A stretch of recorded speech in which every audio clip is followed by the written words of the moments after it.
Este es un mensaje del pastor John MacArthur, traducido y predicado en español para el mundo de habla hispana.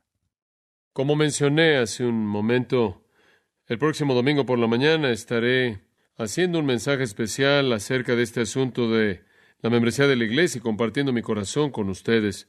El domingo después de ese regresaremos al primer capítulo de 2 de Corintios y el texto ahí que sigue, comenzando en el capítulo 1, versículo 15. Pero en esta mañana quiero quedarme un poco más de tiempo en este asunto del tema de la conciencia. Pasen, si son tan amables, a 2 de Corintios capítulo 1 y recordará que vimos los versículos 12 al 14 hace varias semanas atrás, inclusive antes de las vacaciones de Navidad, y analizamos esos versículos de manera cuidadosa y los explicamos, pero durante varios mensajes más allá de eso, en cierta manera he acampado en la palabra conciencia.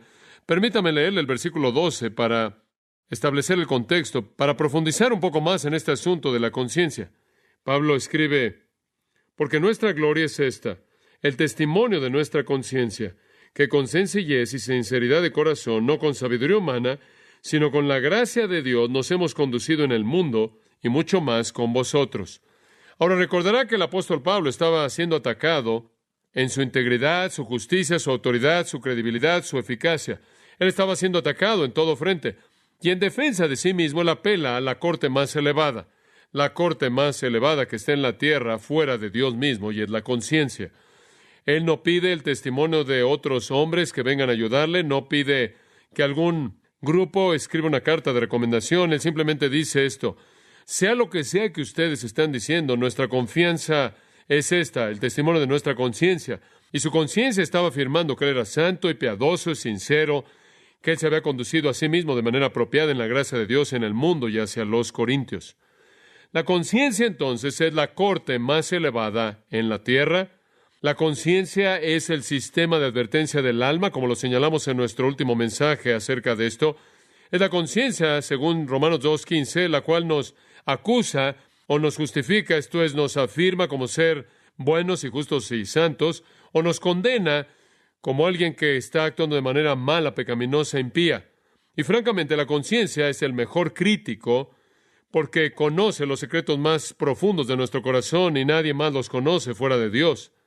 Si vamos a tener una vida en paz y vamos a tener una vida tranquila, como Pablo la llamó una vida tranquila y en paz, y vamos a disfrutar de la felicidad y la satisfacción, vamos a tener el tipo de gozo que hace que nuestro corazón se regocije y nos da la libertad de servir a Dios con gusto y felicidad y sin restricción. Entonces tenemos que tener una conciencia limpia.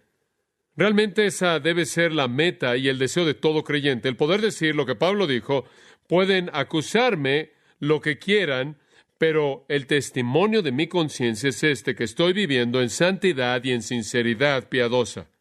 Debemos experimentar ese tipo de afirmación por parte de nuestra conciencia.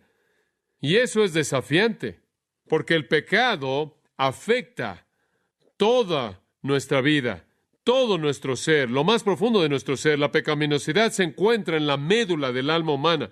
Jesús dijo, por ejemplo, en Mateo 5, versículos 19 y 20, del corazón salen los malos pensamientos, los homicidios, los adulterios, fornicaciones, robos, testimonios falsos, calumnias. Estas son las cosas que contaminan al hombre. Y después dice él, el hombre malo del mal tesoro de su corazón saca lo que es malo, porque de la abundancia del corazón habla la boca. Lucas 6:45. En otras palabras, en la profundidad del corazón humano está la pecaminosidad que permea todo y se levanta para crear el tipo de palabras y el tipo de acciones que identificamos como pecaminosas. Francamente, es la naturaleza humana el amar el pecado y el odiar a Dios.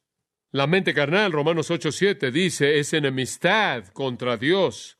Nacemos amando el pecado, amándonos a nosotros mismos, odiando la justicia y odiando a Dios. Sin embargo, aunque nacemos de esa manera, escuche esto, el pecado no es una debilidad, una falla por la cual no podemos ser hechos responsables. Es un antagonismo energético deliberado en contra de Dios que emana de nuestra voluntad. Los pecadores, de manera libre, deliberada y gustosamente escogen el pecado. En otras palabras, El pecado que hay en nosotros se manifiesta a sí mismo en una rebelión deliberada, intencional en contra de Dios. La Biblia dice que los pecadores razonarán en sus corazones de esta manera. Salmo 12:4 dice, con nuestra lengua prevaleceremos, nuestros labios son nuestros. ¿Quién es Señor sobre nosotros?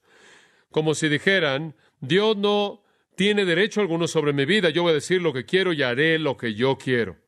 Isaías 57:4 caracteriza a los pecadores como niños rebeldes, quienes abren sus bocas y le sacan la lengua a Dios. El pecado anhela derrocar a Dios, quitarlo de su trono, usurpar su autoridad y colocarse a sí mismo en el lugar de Dios. Todo el pecado, por lo tanto, se encuentra en su núcleo un acto de orgullo. El orgullo dice, muévete, Dios, yo estoy a cargo, voy a hacer lo que yo quiero. Por lo tanto, todo el pecado en su médula es blasfemia. Todo el pecado en su núcleo es blasfemia porque ataca a Dios. Y cuando llegamos a este mundo, amamos el pecado, y entonces amamos nuestra rebelión, y amamos nuestro orgullo, y amamos nuestra blasfemia. Nos deleitamos en ella, y buscamos toda oportunidad que podemos para manifestarlo. Pero tenemos un problema, tenemos una conciencia. Y la conciencia nos dice que somos culpables. Nos amartilla. Es como un sonido imparable que está sonando en nuestros oídos espirituales.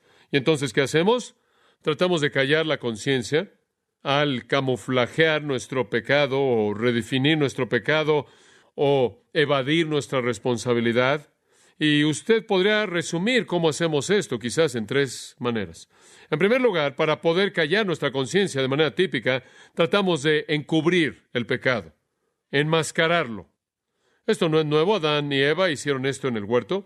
Dice en Génesis que cuando pecaron, los ojos de ambos fueron abiertos y sabían que estaban desnudos y cosieron hojas de higo para cubrirse y se escondieron después de la presencia del Señor. Trataron de esconderse, trataron de cubrir el pecado. El rey David, en futilidad, trató de cubrir su culpabilidad cuando pecó contra Urías, cometió adulterio con la esposa de Urías, Betsabé. Cuando ella se embarazó, David primero trató de hacerlo parecer como si Urías era el padre del bebé, de acuerdo con 2 Samuel 11:5-13, eso no funcionó, y entonces tuvo que planear el matar a Urías, y eso simplemente multiplicó su pecado. Y durante los meses que David trató de enfrentar el embarazo de Betsabé, él continuamente trató de cubrir su pecado. Más adelante, cuando David fue confrontado con su pecado, él se arrepintió y dijo, cuando guardé silencio por mi pecado, mi cuerpo se desgastó a través de mi gemir todo el día, porque día y noche tu mano estuvo sobre mí, mi vitalidad fue secada como el calor de verano. Salmo 32, 3 y 4. David trató de cubrirlo y su conciencia simplemente lo plagó de tal manera que los jugos de su vida se secaron. ¿Qué es eso? La saliva, el flujo de la sangre, el fluido que conduce al sistema nervioso, literalmente se enfermó, se volvió un hombre enfermo. Una segunda manera en la que tratamos de enfrentar nuestro pecado para poder camuflajearlo y ayudar que nuestra conciencia sobreviva es tratar de justificarnos a nosotros mismos. El pecado siempre es la culpa de alguien más. De nuevo usted regresa a Adán y Eva, y Adán no culpó a Eva, sino de hecho a Dios. Y él describió a Eva como la mujer que tú me diste, y por lo tanto él no estaba solo culpando a su esposa, sino también a Dios. De manera típica, la gente trata de justificar su pecado porque creen que tienen alguna razón válida. Se convencen a sí mismos diciendo que está bien porque realmente son víctimas de algún poder exterior a ellos, algún poder ajeno a ellos, otra fuente. En nuestra día, inclusive, llamamos al pecado enfermedad, nos llamamos a nosotros mismos víctimas, negamos que hemos hecho algo que realmente está mal. La mente humana es interminablemente creativa en tratar de justificarse a sí misma, y la manera de pensar pervertida nos hace hacer eso. En tercer lugar, y de manera breve, ignoramos nuestro pecado. Tratamos de camuflajear nuestro pecado al cubrirlo, intentamos justificarnos como víctimas, o somos ignorantes. En otras palabras, podemos pecar en ignorancia absoluta. Somos tan ignorantes en términos de la ley de Dios, que simplemente pecamos de manera ignorante, y eso es algo característico de nosotros como pecadores. Como el salmista, tenemos que orar, ¿quién entenderá sus propios errores? Líbrame de pecados ocultos. Y eso es lo que David dijo en el Salmo 19. Hay cosas que pasan en mi vida de las que ni siquiera estoy consciente, como también manténme lejos de pecados presuntuosos. Hay cosas que conocemos y planeamos y premeditamos. Hay cosas que simplemente son actividades que son parte de nuestro estado caído de manera natural, tendemos a ser insensibles hacia nuestro propio pecado. Esa es la razón por la que Jesús dijo, antes de que andes en la vida en el ojo de alguien más, en Mateo 7, sácate tu pecado. ¿Por qué no te quitas primero la viga de tu propio ojo y luego ves el palillo de tu hermano? Y podemos ver el pecado con mucha frecuencia, con mayor claridad en otros que nosotros mismos, y el pecado es muy engañoso. Algunas veces pensamos que debido a que no vemos el acto de pecado, que no tenemos que enfrentar las actitudes de pecado que hay en nuestros corazones. Entonces, como seres humanos, simplemente hablamos de manera categórica, de manera general ahora. Como seres humanos tenemos una conciencia. La conciencia es motivada cuando pecamos. Es motivada por la ley más elevada conocida en nuestros corazones, y debido a que inclusive la gente pagana tiene la ley de Dios escrita dentro de ellos, de tal manera que saben lo que está bien y lo que está mal, su conciencia los aflige con culpabilidad. Tienen que enfrentar eso. ¿Cómo lo hacen? Normalmente lo cubren, lo justifican de alguna manera, o simplemente lo ignoran porque están tan ocupados en su vida, están mal informados acerca de las cosas de Dios, que no saben lo que Dios dice acerca de su pecado. Inclusive, si en algún lugar en el pasado supieron de eso, ya lo han olvidado lo que una vez conocieron, y entonces el pecado puede llevarse a cabo en las vidas de la gente y ni siquiera son sensibles a ello. Se está volviendo ahora un patrón tal en su vida que ni siquiera lo identifican como pecado. Ahora, esa es una manera muy peligrosa de vivir, porque en últimas lo va a condenar a usted. En últimas lo va a enviar al infierno, porque usted está camuflajeando aquello que tiene que reconocer para venir al Salvador, ¿no es cierto? Y hemos hablado de eso. Ahora, quiero profundizar un poco en esto, porque me preocupa mucho esto en todas nuestras vidas. Y simplemente quiero hacer algunas preguntas en esta mañana y tratar de responderlas para que podamos profundizar en esto. La primera pregunta es esta: ¿qué es el pecado? Debemos tener alguna idea clara de lo que es el pecado. El pecado, según las Escrituras, es 1 Juan 3:4, la transgresión de la ley. Esto significa, el pecado es cualquier violación de la ley de Dios. Cualquier persona que practique el pecado también practica la impiedad. Como lo dice una versión, el pecado es transgresión de la ley, es una violación de la ley de Dios. Cualquier falta de conformidad al estándar moral perfecto de Dios es pecado. Ahora, la demanda central de la ley de Dios es esta. ¿Cuál es el primer mandamiento? Amarás al Señor tu Dios con todo tu corazón, alma, mente y fuerzas, ¿verdad? Y el segundo es este: amarás a tu prójimo como a ti mismo. Entonces, la cúspide de todo pecado es violar esos dos. La cúspide de todo pecado es no amar a Dios. Esa es la violación primordial. Y se manifiesta cuando Juan 16 dice que el Señor va a enviar al Espíritu Santo y va a convencer al mundo de pecado. ¿Cuál es el pecado del pecado? Porque no creen en mí. En otras palabras, eso va de la mano con no amar al Señor, es no amar al Señor Jesucristo. Por eso 1 Corintios 16:22 dice: si alguno no amara al Señor Jesucristo, sea anatema. Entonces, el pecado definitivo, la cúspide del pecado, la suma del pecado es la falta de amor a Dios, falta de amor hacia Cristo. Esa es la cúspide de todo pecado, esa es la suma de toda la pecaminosidad. La mente carnal, Romanos 8:7 de nuevo, no se sujeta a la ley de Dios y no puede. Entonces, una persona no regenerada no puede guardar la ley de Dios, y por lo tanto él peca y peca y peca y peca. Y el pecado que guía el desfile es la falta de amor hacia Dios, la falta de amor hacia Cristo, y junto con ello, el amor que va de la mano hacia sí mismo, que se manifiesta en orgullo. Nuestro odio natural de la ley es tal que, inclusive sabiendo lo que la ley demanda, no hace nada sino motivar más desobediencia. Escuche lo que Pablo escribió: las pasiones pecaminosas son despertadas por la ley, y no habría llegado a conocer el pecado fuera de la ley. No habría conocido acerca de la codicia si la ley no hubiera dicho no codiciarás, pero el pecado, tomando oportunidad a través del mandamiento, produjo en mí la codicia de todo tipo. Romanos 7:5-7. Pablo dijo: leí acerca de un pecado y después supe lo que era y después me vi a mí mismo haciéndolo. En lugar de que la ley de Dios me ayude a derrotar el pecado, la ley de Dios simplemente despertó el pecado.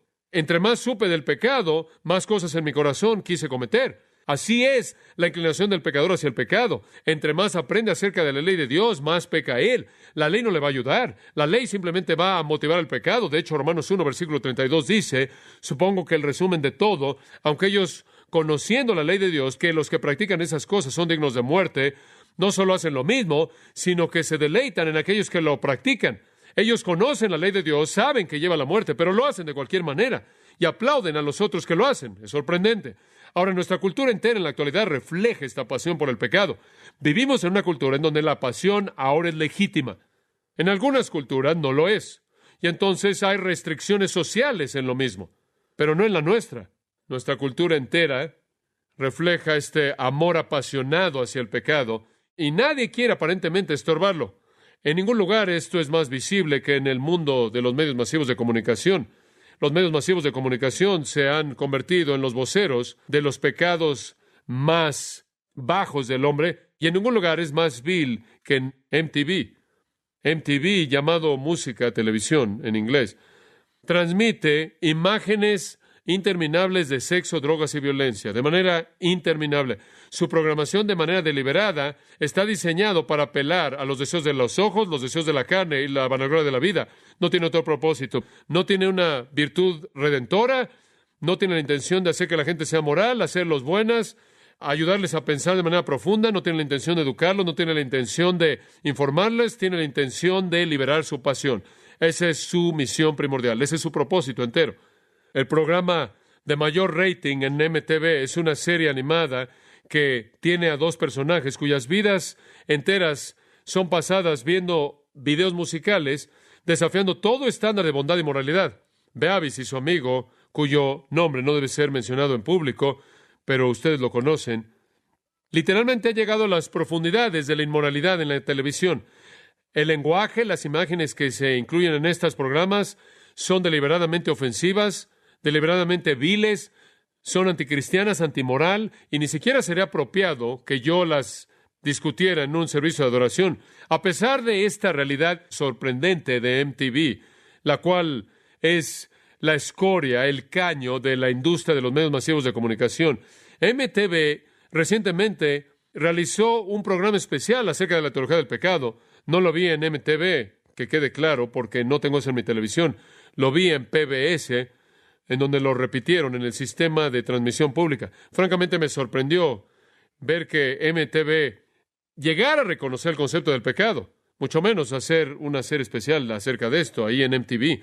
Entonces me pareció curioso el ver de qué iba a ser. Vi un video del programa y fui realmente lo que esperaba, una racionalización humanista en su totalidad que presentaba el pecado como algo que no era malo, simplemente lo redefinió.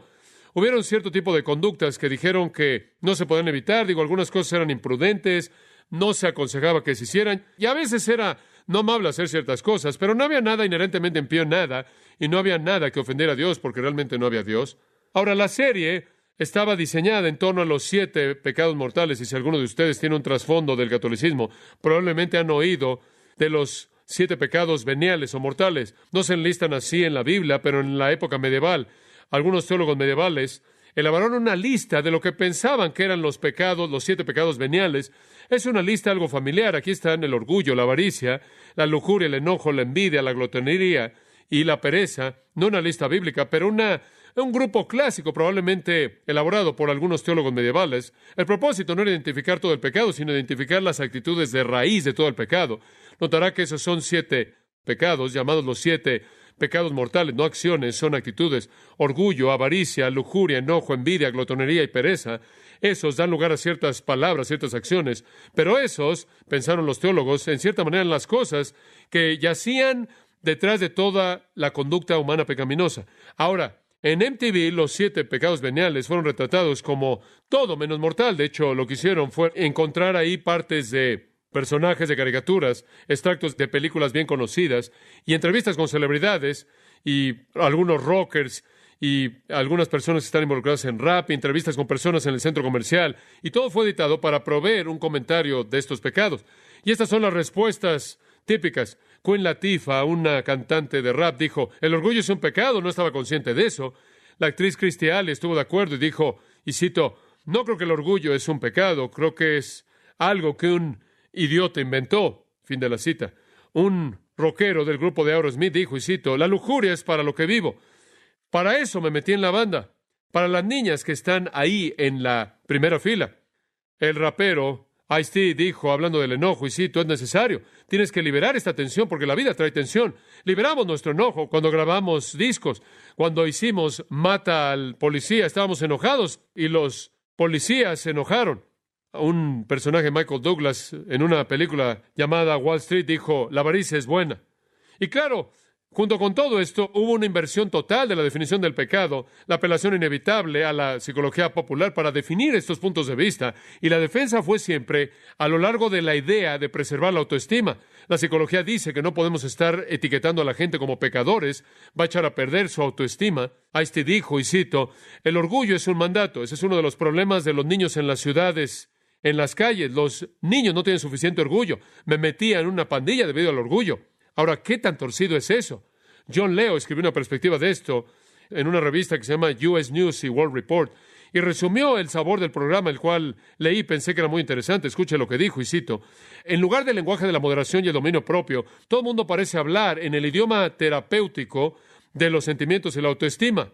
El orgullo no es un pecado, debe sentirse bien acerca de usted mismo. La envidia lo hace sentirse mal acerca de usted mismo. Cuando usted tiene sexo con una mujer, un rockero dice, ella lo hace sentirse bien acerca de usted mismo.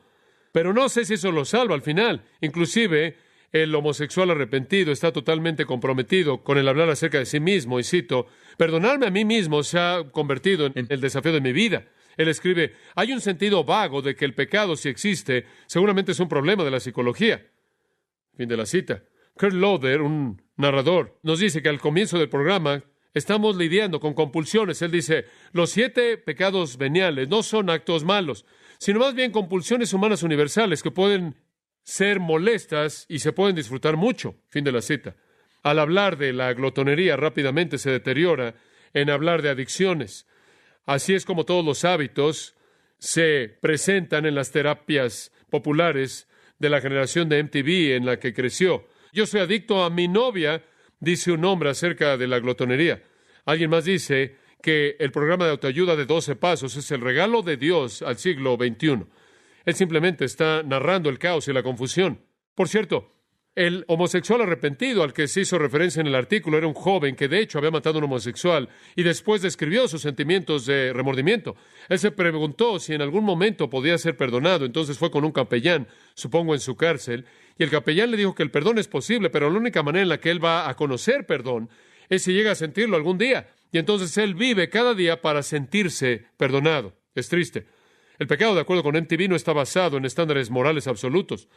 En lugar de esto, es una cuestión de la preferencia de cada persona. En otras palabras, lo que es pecado para mí no puede ser pecado para usted. El programa de MTV termina con una apelación a la tolerancia universal, y escuche esto: el verdadero peligro del pecado, de acuerdo con MTV, es cualquier cosa que daña su ego. Eso es pecado. Y ningún pecado, escuche esta, es tan malo como la actitud que mata el gozo de aquellos que creen que el pecado es un estándar absoluto que ofende a un Dios santo. Pensar eso es el peor pecado. Así de perversa es la cultura. Así de perversa se ha vuelto la cultura. La producción entera, la defensa entera del pecado me recuerda que vivimos en una cultura que ha sido entregada por Dios a sus propios deseos pecaminosos. La gente ama su pecado y van a ir a extremos para justificarlo y racionalizarlo. Y mientras hagan eso, se condenan a sí mismos, ¿no es cierto? Porque si usted no define la enfermedad apropiadamente, usted nunca va a llegar a la cura apropiada. Usted no puede llegar a la salvación a menos de que entienda el pecado. Obviamente, entonces, este tipo de manera de pensar es mortal y condenador para aquellos que son engañados por él. Pero también es verdad, y aquí es donde quiero avanzar, no nos queda mucho tiempo, este tipo de manera de pensar, y esto es lo que me preocupa, este tipo de manera de pensar ha invadido la manera de pensar de los cristianos, y así ha sido. Los cristianos han seguido esta redefinición de la cultura, de la conducta humana. Así también las iglesias. Las iglesias que antes no toleraban el adulterio, la fornicación y la homosexualidad y la mentira y el engañar y cualquier otro tipo de cosas, se han vuelto muy tolerantes en la actualidad. Las iglesias que antes querían confrontar el pecado ya no lo confrontan. Hemos seguido el juego psicológico de jugar a la autoestima y la edificación del ego. Esto es típico en todos los movimientos de la iglesia cristiana. No lo es en toda iglesia, pero ciertamente se encuentra en muchas iglesias. Y si usted habla en contra de eso, realmente usted es anatema. Le hemos permitido al mundo redefinir la ley moral de Dios, inclusive redefinir la naturaleza de Dios y hacerlo más tolerante del pecado, de lo que Él es. La exposición constante a la palabra de Dios entonces es esencial. Y le voy a decir una cosa, en un tiempo así, lo que las iglesias necesitan más que cualquier otra cosa es estar expuestos de manera constante al estándar divino de Dios. En lugar de eso, tenemos iglesias que están doblando la rodilla ante la mentalidad de MTV y dándoles más de lo mismo, lo cual es inconcebible para mí. Debería haber un enojo tal de hostilidad en contra de esto que literalmente iría en contra de esas iglesias que están diluyendo la verdad.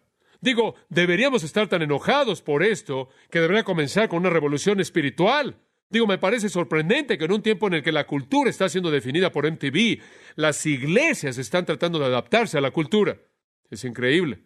Por otro lado, lo que la gente necesita de manera desesperada, exposición constante a la palabra de Dios, lo cual es lo único, escuche esto, lo único que lo va a mantener usted sensible a la moralidad divina semana tras semana tras semana, conforme usted es atacado por lo demás.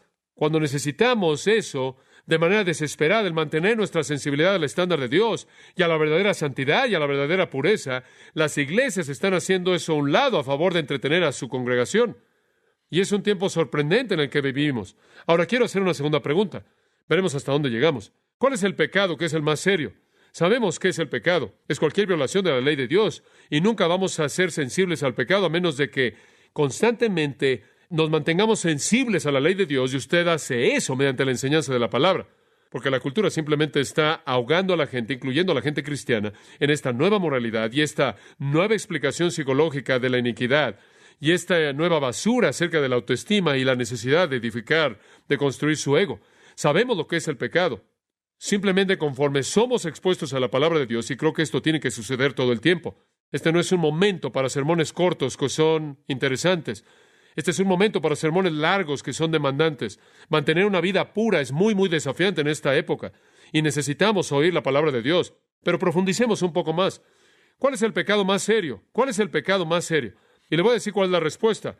Los teólogos medievales lo dijeron de manera correcta. Son los pecados de la mente. Son los pecados de la mente. Jesús lo dijo. Es a partir del corazón que la boca habla. Es lo que hay en el corazón del hombre que sale, que es tan contaminante. Y el verdadero desafío en nuestras vidas, amados, es mantener una mente pura, y esto es muy desafiante. Y yo creo que la única manera en la que va a suceder es ser traído continuamente, por así decirlo, a los pies de la palabra de Dios y ser proclamada de manera convincente. De hecho, los 7 pecados veniales de la teología medieval no eran conductas en absoluto, eran pecados de la mente, todos ellos. Y ningún pecado es más destructivo para la conciencia que el pecado que se lleva a cabo en la arena de la mente. Los pecados en la mente atacan la conciencia como ningún otro pecado, porque escúcheme, la conciencia es el único freno. Un amigo cristiano puede ser un freno a un pecado de la lengua, ¿no es cierto? Usted va a tener cuidado con lo que dice si está junto a otro cristiano, ¿no es cierto? Un amigo cristiano, un marido, una esposa, un niño, va a ser un freno para pecados de acción. Pero el único freno que usted tiene en su vida entera para los pecados de la mente es su ¿qué? Su conciencia. Y usted necesita alimentarse de la palabra de Dios constantemente, meterla a su mente, para que su conciencia realmente opere a máxima potencia. Su conciencia necesita ser tan sensible a los pecados de su mente para que usted pueda disfrutar lo que Pablo disfrutó cuando dije, nuestra confianza, el testimonio de una conciencia buena. Usted tiene que enfrentar los pecados de la mente. Solo usted y solo Dios saben de ello. 1 Corintios 2:11 dice, porque ¿quién entre los hombres conocen los pensamientos del hombre, excepto el espíritu del hombre que está en él? ¿Quién sabe? Nadie sabe, solo usted en su propio espíritu. Mucha gente que no hace obras malas, no obstante, son atrevidos y son malos en sus pensamientos. No actúan de manera mala porque hay presión externa y hay razones de peso por no hacerlo, pero están involucrados en la maldad en sus mentes. Un hombre quien, por ejemplo, se abstiene de la fornicación por temor de ser sorprendido, se podrá convencer a sí mismo de que está bien satisfacer en su propia mente fantasías pecaminosas, porque él cree que nunca nadie va a descubrir un pecado privado como ese. Pero la realidad es que el pecado que él entretiene de manera deliberada en su mente puede ser 1000 veces más malo que cualquier cosa que jamás llegaría a ser delante de otros. Y las Escrituras dicen que su culpabilidad es igual delante de Dios como si lo actuara. Esa es la razón por la que su conciencia es tan demandante, tan imparable. Como puede ver, el satisfacer pecados de pensamiento, meterse en ese tipo de cosas es molestar su conciencia de manera directa, atacarla de manera directa. Y eso es simplemente tener culpabilidad interminable y la ausencia de gozo. Aquellos cuyos pensamientos son impuros no pueden tener conciencias limpias, conciencias puras. La culpabilidad es inherente en el pensamiento malo. Cuando los pensamientos están contaminados, la conciencia inmediatamente es contaminada y la conciencia grita. A los puros, dijo Pablo a Tito en el capítulo 1, versículo 15, todas las cosas son puras, pero a los que son inmundos, nada es puro. Tanto su mente como su conciencia está contaminada. Cuando la mente está contaminada, la conciencia está contaminada. Nada daña a la conciencia más que el hábito de meterse en pensamientos malos. Desafortunadamente, una vez que se ha comenzado la práctica, se vuelve demasiado rápida. Y por cierto, este es el pecado que no necesita oportunidad alguna. ¿Ha notado eso? No se necesita a nadie, ni a nada, ni ningún lugar en particular. Los pecados de la mente pueden suceder en cualquier lugar, en cualquier momento, bajo cualquier circunstancia. Y esa es la razón por la que cuando usted comienza a cultivar pecados de la mente, usted se coloca en una situación totalmente aterradora porque no puede escapar. Hay algunos pecados de los que puede huir, no de los pecados de la mente. Entonces es destructivo más allá de cualquier cosa. Usted cree que está bien porque no está afuera y todo el mundo piensa que todo está bien. Y la realidad es que está peor por dentro porque no es detectado por otros y por lo tanto está cultivando iniquidad habitual al involucrar la mente y las emociones y el deseo y la memoria y la imaginación, pensamientos de pecado. Usted va a volver su alma hacia hábitos pecaminosos en ese tipo de flujo. Siembre usted un pensamiento, coseche un acto. Siembre un acto, coseche un hábito. Siembre un hábito, coseche una vida. Siembre una vida y coseche un destino. Y es algo trágico, y esa es la razón por la que es tan importante que usted oiga la palabra de Dios constantemente y sea sensible al pecado de manera constante. Y de nuevo regreso a este asunto porque me preocupa tanto. La gente puede ir a muchas iglesias una y otra y otra y otra vez y el pecado nunca es confrontado. Eso puede hacerlos sentirse momentáneamente cómodos, pero no hace nada para su conciencia a largo plazo. No está ayudando, está estorbando, y eventualmente esas cosas por dentro se van a manifestar por fuera. Nunca nadie cae en adulterio. Leemos acerca de eso con pastores y otros. Nunca nadie cae en el adulterio. El corazón del adúltero ha sido moldeado por un proceso largo de pensamientos pecaminosos y pensamientos de lujuria. Es moldeado de esa manera. El corazón del ladrón está inclinado mucho antes de que su acto de robo se lleve a cabo. Ya ha sido moldeado por la avaricia. Todo el pecado es incubado en primer lugar en la mente. Y Santiago lo dice en Santiago 1:13.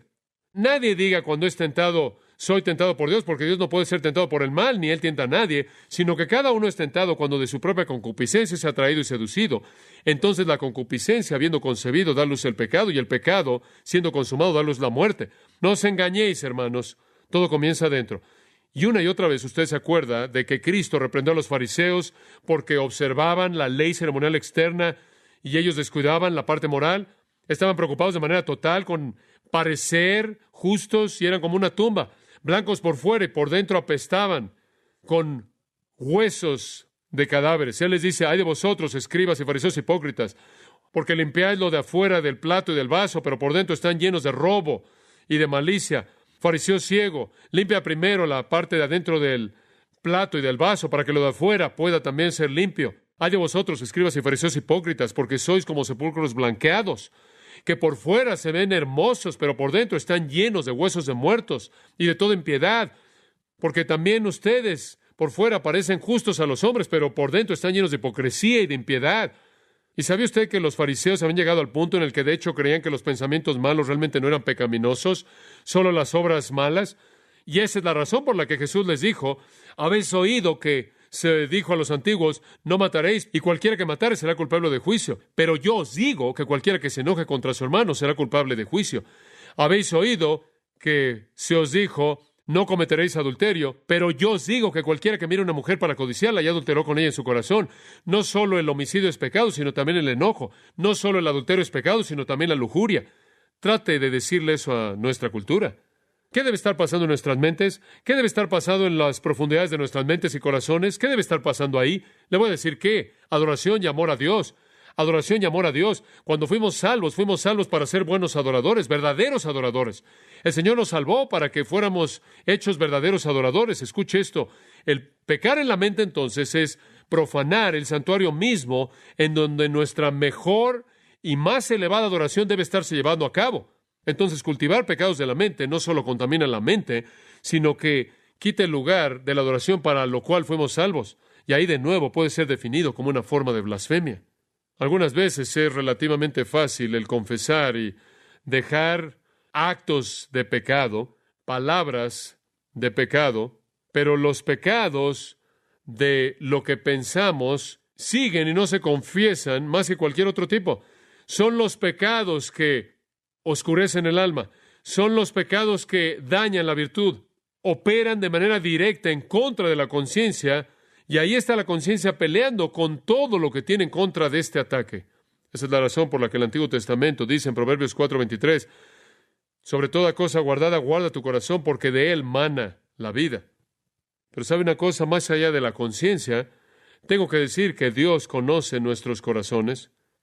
Hechos 15:8 dice, Dios conoce nuestros corazones.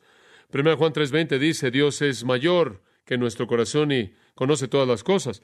David escribió, tú entiendes mi pensamiento desde lejos y estás íntimamente familiarizado con todos mis caminos. Entonces Dios sabe si tenemos un corazón lleno de lujuria, de enojo, de avaricia, que es hostil, orgulloso, que está cultivando todos esos pecados de pensamiento, o si nuestro corazón está entregado a la adoración a Él. Salmo 44:21 dice, ¿acaso Dios no sabrá esto porque Él conoce los secretos del corazón? Jesús le dijo a los fariseos en Lucas 16:15, vosotros sois los que os justificáis ante los hombres, pero Dios conoce vuestros corazones, porque aquello que es de alta estima entre los hombres es aborrecible a los ojos de Dios. ¿Y sabe una cosa?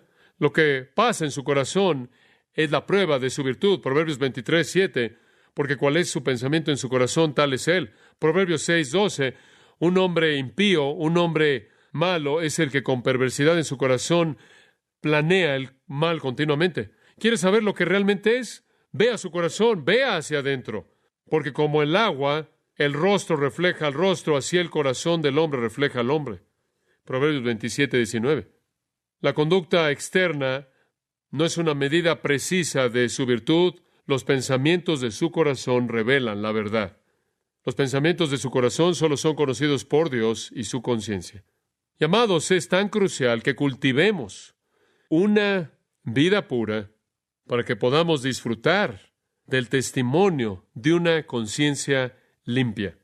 Y sabe una cosa, entre más tiempo pasa aprendiendo la palabra y entre más es expuesto usted a la palabra, más está lleno su corazón con su verdad, mayor será su amor y su adoración hacia Dios, y la limpieza de eso va a llevar a una conciencia limpia. Honestamente, no sé cómo los hombres pueden de manera posible alimentar su vida de pensamientos, de cosas sucias y obscenidades y cosas impías y cosas que desagradan a Dios, y ponerse de pie y ministrar sin que sean literalmente atacados por su conciencia.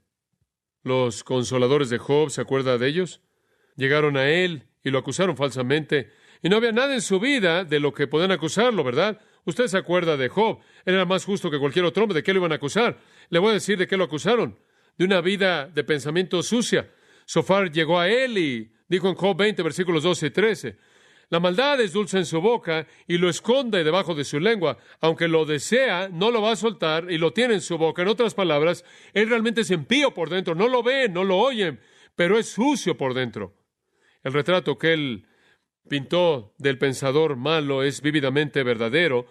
Los pensamientos malos son como dulces para él. Para el pensador malo le dan una gran satisfacción sus iniquidades imaginarias, saborean sus fantasías malas, lo disfrutan como un bocado de dulzura debajo de su lengua, le dan vueltas en su imaginación, regresan a los mismos pensamientos impíos, de los cuales pueden derivar placer una y otra vez, los disfrutan como un animal que está rumiando, y traen sus pensamientos malos favoritos una y otra vez para reavivarlos en la mente. De esto acusaron a Job, pero lo juzgaron mal. Job se había guardado cuidadosamente en contra de eso. Esto es lo que dijo en Job 31:1. Hice pacto con mis ojos, ¿cómo había pues yo de mirar a una virgen? Yo no veo ninguna dirección que va a cultivar un pensamiento malo. Él sabía que Dios era la audiencia de sus pensamientos. Él dice esto, ¿acaso él no ve mis caminos y cuenta todos mis pasos? Si yo he caminado con falsedad y mi pie es apresurado, y ha seguido el engaño, que él me pese con pesas precisas y que Dios conozca mi integridad. Y después Job negó que su corazón había seguido sus ojos. Él negó que su corazón había sido atraído por otra mujer. Ese habría sido un crimen de lujuria, dice él, iniquidad, e iniquidad a ser juzgada por los jueces. El esconder la iniquidad en el seno, dijo él, sería el cubrir la transgresión de uno como Adán. El pensamiento mismo sacudía su corazón justo. No, Job estaba muy consciente del peligro de los pensamientos pecaminosos. Él de manera deliberada, consciente, guardó su corazón para evitar esas cosas. Y después, ¿sabe qué más hizo él? Él inclusive ofrece un sacrificio a Dios en caso de que sus hijos hubieran pecado en sus corazones. Cuando los días del banquete se habían completado, Job enviaba y los consagraba y se levantaba temprano por la mañana y ofrecía holocaustos según el número de todos ellos, porque Job dijo, quizás mis hijos han pecado y maldecido a Dios en sus corazones. Esto hacía Job de manera continua, preocupado no solo por la vida de sus pensamientos, sino también por la vida de pensamientos de su propia familia. Esa es la razón por la que dijo, no hay ningún otro como él en la tierra. Él es un hombre perfecto, él es un hombre irreprensible y recto que teme a Dios y se vuelve del mal. Entonces, todo este asunto de pecados de pensamiento tiene que ser enfrentado. Si vamos a enfrentar la conciencia, si vamos a liberar nuestra conciencia y disfrutar de paz y gozo y felicidad y el gozo de la experiencia cristiana. Si usted quiere callar su conciencia ruidosa, usted va a tener que enfrentar su vida de pensamientos. Bueno, quizás deba terminar rápidamente en 2 minutos. Hay 3 maneras en las que la mente se involucra en pecado. Simplemente las voy a mencionar y después voy a detenerme. Pecados de memoria, en primer lugar, el disfrutar la memoria de pecados pasados, el traer de regreso una memoria de un pecado pasado y repetir el pecado.